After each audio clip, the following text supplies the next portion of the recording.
As we started out to develop Rico for the second time, we wanted to keep the over-the-top style moves that we already had in the first game. It's a bit crazy, it's a bit unrealistic, but it's really fun and it looks very cool.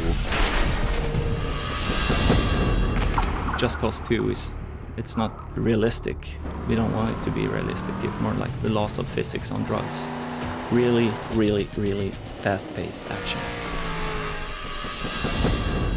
You're using stunts to get around quickly, you're using stunts in combat pretty much all the time. You can jump from vehicle to vehicle, you can climb around on the vehicles, you can steal one of their vehicles, drive alongside one of the other chasing vehicles, jump up to the roof, shoot their tire off. Maybe plant C4 on their roof, then jump to another vehicle and set it off.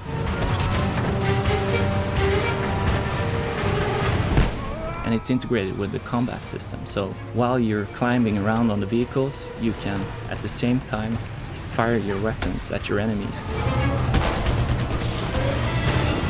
And of course you can use more creative ways as well. You can use the grappling hook, maybe tethering one of the guards inside the vehicle to its own vehicle, and so it gets dragged along behind the vehicle.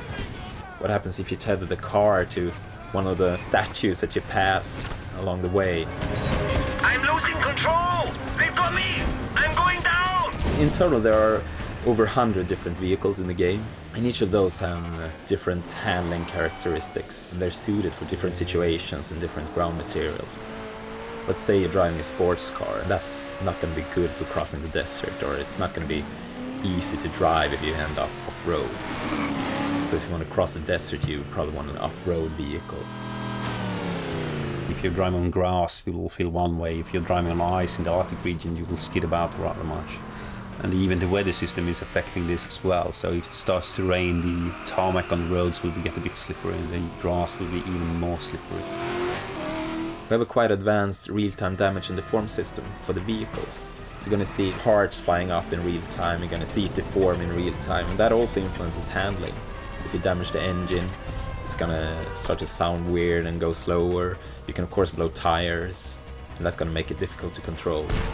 We want it to be over the top, we want it to be crazy, so you can do really, really stupid stuff here. You can drive faster, you can brake harder, you can accelerate faster than any real world car can.